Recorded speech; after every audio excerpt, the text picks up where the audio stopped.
Good morning, all you beautiful people. Welcome to Self Growth Uncensored. My name is Emma, and today we're going to talk about routine and structure and how vitally important it is. I'm going to talk about the 5 main important reasons why you should have a routine. And by routine, I mean a morning routine, an afternoon routine, and also a nightly routine. In addition to this, you can have like weekly schedules and everything like that. And then I'm also going to give you at the end of this video some tips on how to kind of get this action going. A book you can read that is like literally my favorite book of all time. Oh, so incredible. And then also a strategy that you can implement right after this video to start building some new habits, some new routines, and upping up your life. Okay, so I have like a little post-it note on my dash that I'm just going to refer to. Okay, so number 1, the importance of routine is that you are going to use your time well and build your time management skills. Time management is applicable in every single aspect of life, pretty much. In relationships, making sure that you have enough time to invest in those relationships, whether that be a friendship or a romantic one or a work relationship, whatever. Having those time management skills is crucial. If you do not learn how to manage your own time, you're going to waste it, right? Because we can't buy time, we can't trade time, we can't give it away or receive it from somebody. It's the one thing that cannot be bought. So we all have limited and we don't know how much. Therefore, it is really fucking precious. Really precious. So if you're using that time to do an activity that you're not consciously aware of, you're just like in the matrix, in the loop, you're not awake, you're not woke up in yet, you're just wasting your time. So what a routine does is, especially with time blocking, we're going to talk about that.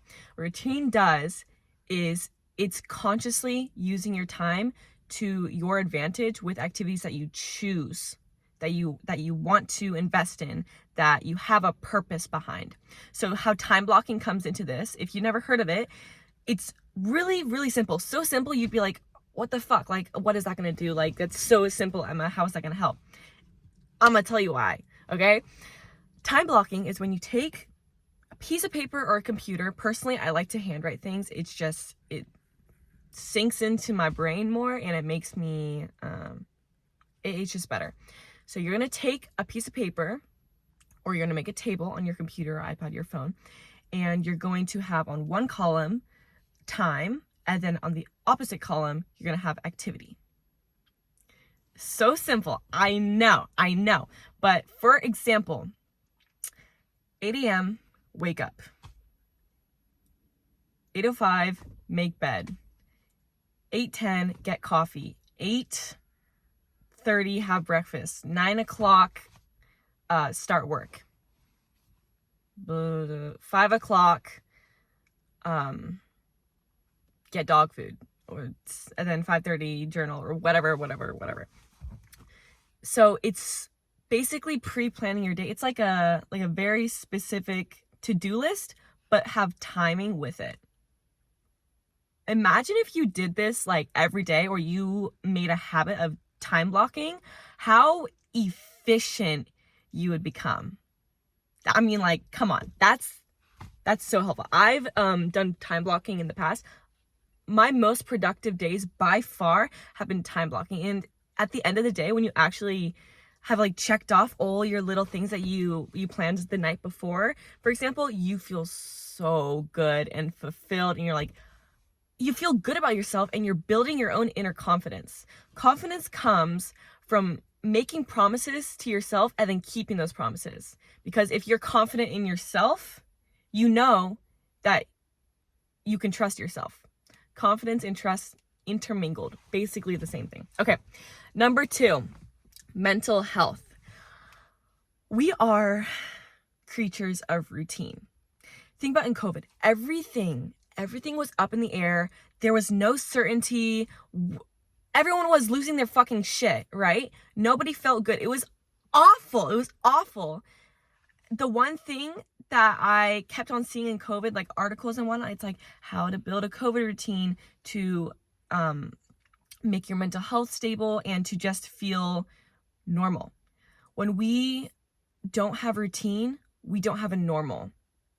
So then you're just kind of like bouncing around in life, and our brain really, really likes routine. It likes structure. It has something to depend on. So if you have a structure to your day and you've created a structure, I mean, within school, it's kind of forced upon you. But if you're graduated or you're in college and you make your own structure, it is really, really, really important that you choose wisely the activities that you're putting in that structure, because those daily activities are going to build up over time. Okay? So by making a routine, you are preserving your mental health, or you're getting it better, kind of both at the same time. When we are working on ourselves and making ourselves better, something that a lot of people will often do is they'll be in a rut or a really tough space, and then they'll be like, okay, I gotta get my shit together. So they start making new habits, they start going to the gym, they start to eat healthier, they start to drink more water, they start to put effort into their relationships to make sure that is good in that aspect of their life. They're managing their finances, their spiritual, across the board, all aspects of life. And then they get to a point, they're climbing up, they're getting better, they're feeling better, their mental health is getting better, their physical health is like best it's ever been. And then they get to a point where they're doing really well and they stop. You can't stop if you want to continue being in this place. Think of your mind like a garden, okay? You can take care of a garden and you can water it, you can plant pretty flowers, you're making sure that it has the right amount of shade and sun every single day, right? You're putting in that time and that energy every single day. If you stop for one day, it's probably not going to have like a big impact. If you stop for 2 days, it's probably not going to have a big impact. If you stop for 3 days, heck, it's not going to have a big impact. But as time goes on, where you stop putting energy into taking care of your garden, your mind, what's going to happen? You're going to have a weed pop up here or there. And if you're not going in your garden and weeding the weeds out, more weeds are going to grow. Those weeds being negative thought patterns, negative habits, negative actions. You got to take care of your garden consistently. It's not like you get to a good spot and then you stop. So when you're building a routine, it's really important that you do in a way, which I'm going to talk about at the end of this video, a tool that you can utilize, a book. It's really important that you do it in a way that forms a habit so that it stays there. Because what habits are is their unconscious actions. Think if you're driving, I'm certain that there are times when you're driving and you're like, oh, what the fuck? I just got to my destination. How did I get here? I wasn't even like, you were thinking about what you were going to have for lunch or whatnot. And then you're already where you intended to go because it's just on autopilot. It's a habit by this point. So if you can build your habits in a way that sustains that, you're just going to start, for example, in a morning routine, waking up, making your bed without even thinking about it. That is the point that we are striving to get to, so that we don't have to put that conscious effort into it anymore, and it's going to become automatic. So then we can use that conscious effort for other things, such as building our business, building our relationships, and all that good stuff. Okay, so that was number 1. Routines help preserve your mental health and make it better. Okay, number 3, habit builder, which I kind of already talked about, but I'll talk about it a little bit more. With routines, they're a really, really great way to incorporate habits. Like I said earlier, it feels really satisfying and good when you have a routine and you do it and you accomplish it, because you feel there's like a reward there. The reward is like check off the to-do list or just like complete your activity. With the whole habit thing, specifically for, I want to say like night and morning is pretty darn important. That's when you can build in the habits that you have always wanted to have, but felt like you didn't have the time or you didn't know how to. For example, if you want to be reading more, if you want to be exercising more, you're not really going to get anywhere with that habit if you don't have a specific time and place for it, which ties directly into time blocking. If you can time block your day, you can time block your habits and therefore build your habits over time. It's so simple, yet so many people don't do it because of lack of discipline or perseverance. But I'm going to make a whole nother video on that, of how to actually make your habits stick, because that's like the main habit. And I also want to talk about why is it so easy to develop bad habits but so hard to develop good habits. That's a whole nother video though. Okay. The fourth key point of why a routine is vital is because you are going to prioritize certain activities rather than being, like I said, on autopilot. God, I need to slow down my talking. Okay. So when you have a routine, you're now conscious of where you're spending your time. Beforehand, if you don't have a routine, if you're in a state of chaos and disorganization where you just wake up and you don't have any plan for the day, you're gonna fucking like waste that day away. It's not gonna, or if it's not a wasted day, it's just like you didn't plan for it at all. And yes, that's good sometimes, but we're talking about day to day, like most of the time, something that you can fall back on. So when you have your routine, you get to pick and choose, because there's only so much you can do in 12 hours, 12, like 14, hopefully, if you're getting 8 hours of sleep, like 14 hours in the day, there's only so much you can fit in there. So it's really important to prioritize habits, to put in your little time blocking, your little to-do list, your activities, habits, whatnot, that is building towards who you want to become. I also want to make another video on this, of how to like map out who you want to be and figure out who that version is. But once you figure out what sort of habits this is your future person, by the way. Once you figure out the habits, the feelings, the thoughts, the way that person dresses, the way that person wears their makeup, the way that person acts, talks, works, their life, the person you want to be, once you figure that out, what you do is you start being that person in your time blocking.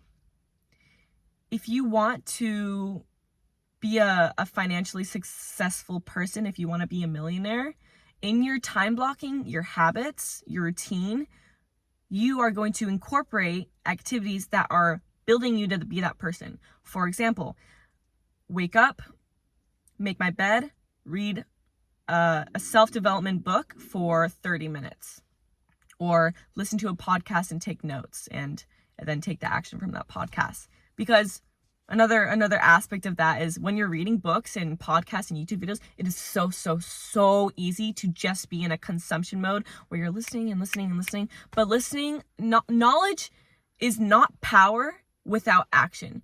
You could be the smartest, most ingenious person in the world. Like, you could be Einstein, but if you don't ever actually do anything with that knowledge,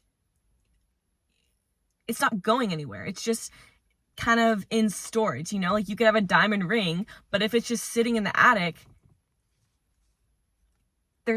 how are you going to have any value from that? You have to like take it to the pawn shop to get a couple $1,000s, you have to have some action incorporated with that. So I don't want you to go and read a book and then shut the book. I want you to read the book and take the action from the book and apply that in your own life. That's the whole point. I'm not talking about the whole like fictional like Harry Potter and shit. I'm talking about for specifically self-development books. They are not intended to be a sit and read. They are intended to be a sit, read, think, act.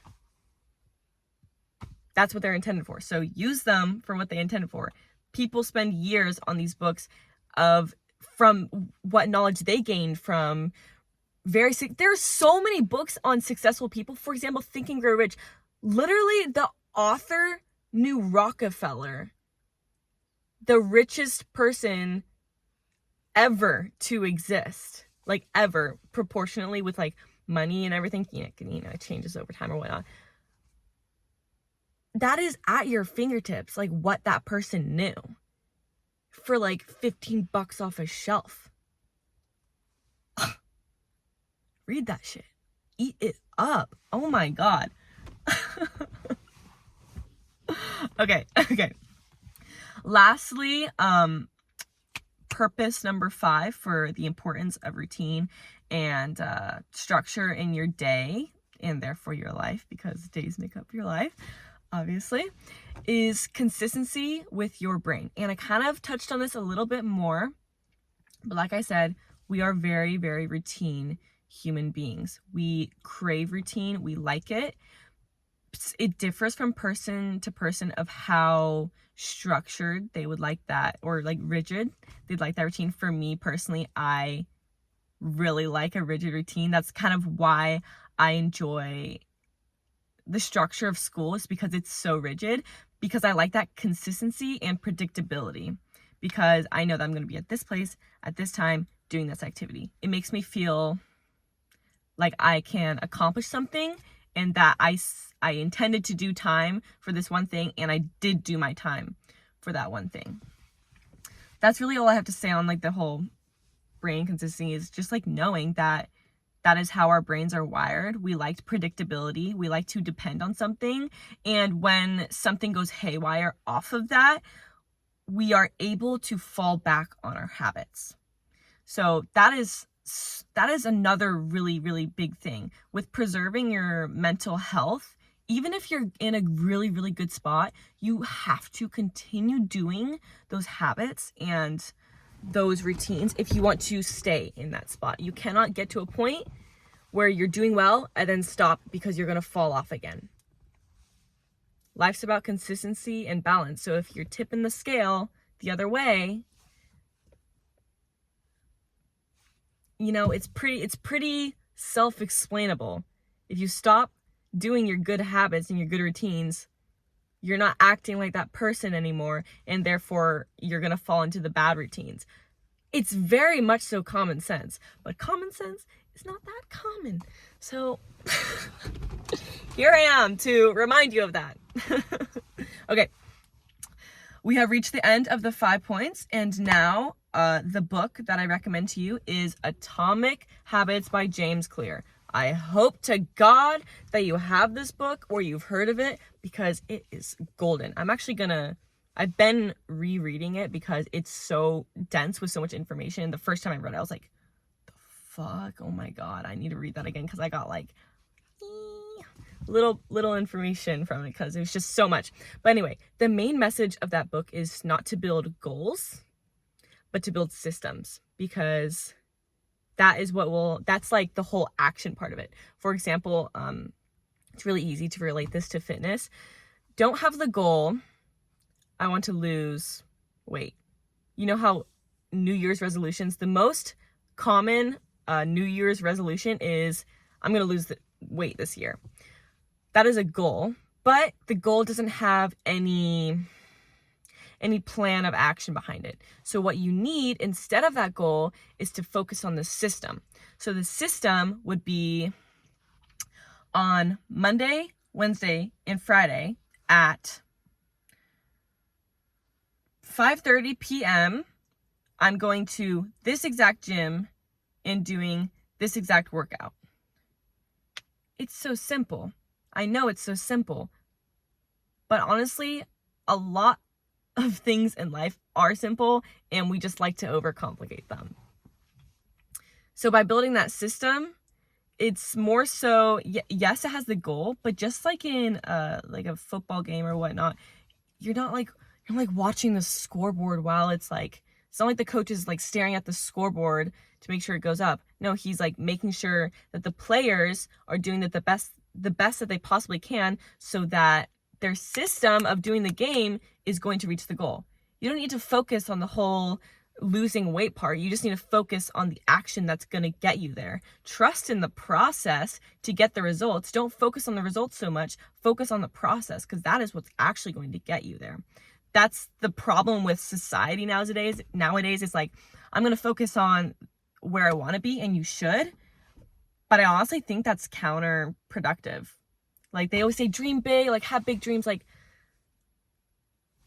no. I mean, yes, but you can have a big dream, but then it feels, because it's such a big dream, it feels unattainable and so far away. So whilst that's helpful to have a big vision, what you really need to do is to break it into smaller goals that actually feel like accomplishable. For example, putting it in the perspective of losing weight, it might seem like a big feat if someone was like, oh my God, I want to lose like 50 pounds. Like, that's a lot of weight to lose. Whereas if you break that into, I'm going to go to the gym at 5:30 at this place today, that seems a lot more feasible. But the thing is, that little step, if you did that every Monday, Wednesday, and Friday, that system is going to get you to that 50-pound weight loss goal. It's all about the micro habits, which Atomic Habits talks about. I mean, atomic little habits. It's all about making that. Okay. And then lastly, the thing I want to talk about within this video, which also will be is in the book Atomic Habits and where I got it from, is just like a little tip that you can use today. And it is to have a little reward system. So take out a piece of paper and write down, let's see, your number one habit that you'd like to incorporate. The number one. Oh, wait.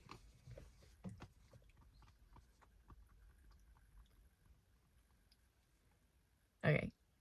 So now that you have your habit, which you better, don't be staring at this video and not doing any action from it. I swear to God. If you're not doing any action after watching my videos, you can leave this video and go to your other scrolling, okay? This is intended to be knowledge and action afterwards.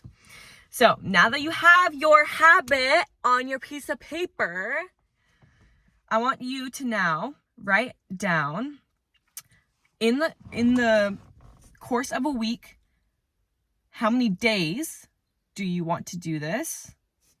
And how many times in a day do you want to do this? Because it could be different if it was like making your bed, because you just do that once, versus reading or meditating, which could be multiple times a day. Okay, so write how many days a week and how many times in each day you want to do that. I'll give you a couple seconds. Okay, now that you have that, what you're going to do is think of something that feels very rewarding to you. It could be perhaps something that you really wanted from Target or Amazon, maybe an activity that you really enjoy, like going to the beach, or like getting a specific drink. Just a reward of any kind that's like decently small. And what you're going to do is, for 1 week, you're going to do that habit that you intended to do. And if you do it every day, or however many days that you intended for yourself to do it, and you do all that for a week, you will give yourself that reward. And if you don't, you will not give yourself that reward. If you're not quite at the point where you feel you can rely on yourself to give or not give yourself a reward, what you can do is to tell a person that you like, that you love, that you're close to, whether that be a family member or a friend, be like, hey, like tell them your whole process thing, and then have them help you be that sort of discipline. Okay? This is just a really, really, really simple and small way that you can start building that confidence and discipline in yourself and in your habits, and start to build your way up and level up, baby. Yes. Okay, I hope that you enjoyed this video of the 5 most important factors of building habits and routines and being consistent and whatnot. And then read that book. I read it on Audible. I love audiobooks. They're so incredible. Okay. I hope you enjoyed this video, and I'll see you soon.